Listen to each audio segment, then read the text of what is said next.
দেখেন আমি এমন একটা জায়গা দাঁড়িয়ে আছি যে জায়গার অবস্থা সমুদ্রের মতন হয়ে গেছে।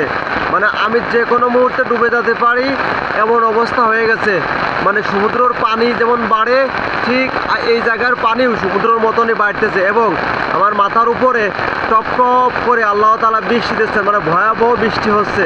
দেখেন আমি যে জায়গা দাঁড়িয়েছিলাম গতকালকে যে জায়গা দাঁড়িয়েছিলাম আমি সেম জায়গায় দাঁড়িয়ে আছি। দেখেন এই জায়গার অবস্থা পানি সেই ইসের মতন ফুলে উঠতেছে। দেখেন এই জায়গায় পানি এখন মেলা পানি হয়েছে। এই দেখেন আর আমি যে জায়গা দাঁড়িয়ে আছি আমি এই দেখেন দাঁড়িয়ে আছি ঠিক আমি গতকালকে দাঁড়িয়েছিলাম এই জায়গা পানি আমার আরও এক দূরে ছিল, এখন আমার পানি পাওয়া ছোঁয়া ছোঁয়া। মানে আমি যে জায়গায় দাঁড়িয়ে আছি পানির অবস্থা আরও ভয়াবহ। আজকে যে ভারী বর্ষণ হচ্ছে এ দেখেন যেমন যে একটা মানে এক ভিডিও দেখা যায় যে চারিপাশে পানি মাঝখানে চর পড়ে, ঠিক আমি সেই রকম চরের উপর মনে করেন দাঁড়িয়ে আছে। দেখেন আমার চারিপাশেই পানি, এই যে আমার চারিপাশেই পানি। এখন যে অবস্থা ভয়াবহ অবস্থা রূপ নিচ্ছে পানি, আর যে পরিমাণ বৃষ্টি হচ্ছে